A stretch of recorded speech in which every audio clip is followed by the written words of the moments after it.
amadoda eneqhenqe akathathwa akhutshelwa ngaphandle kwathiwa kuphelile ngawo kodwa uNkulunkulu ngexesha lakhe wafika lamadoda wawafunqula elithi iBhayibhile liqalisa ayesithi xa iya ngaphambili umhlaba shukume. Ndifuna ukuthi mfowethu usisi wami aphumamele khona lengoma. Hayi mani qina ngoba kunalapho uyakhona. As long usaphila kunalapho uyakhona. Abantu bangakudelela, abanye bangakurejecta bakulahlele ngaphandle kanti balahlitwe namandla apha kuwe kugcwele amandla. Wena uyakude ndithi zithembe mntana mama ngoba kunamandla apha kuwe. Hayi mani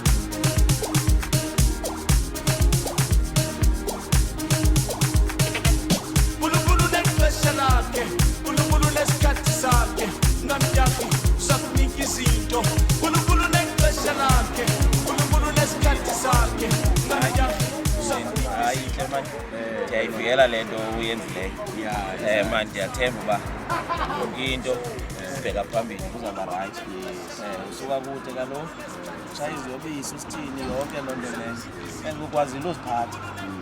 Ndiyathemba ke ndinqwenelela impumelelo ubheka phambili man, uhambe kakuhle ke nto.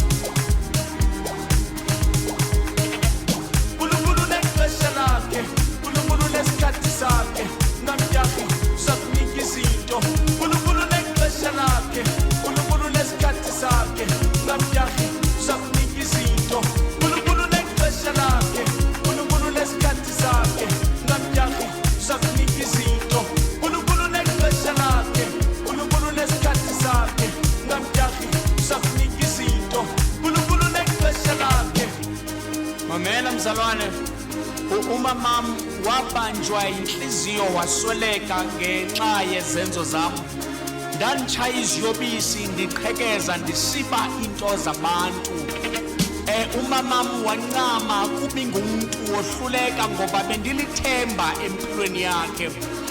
Abantu bebengandifuni ukuhlala konke but uNkulunkulu ngexesha lakhe umzali wami sengekho wafika wayifunula impilo yami.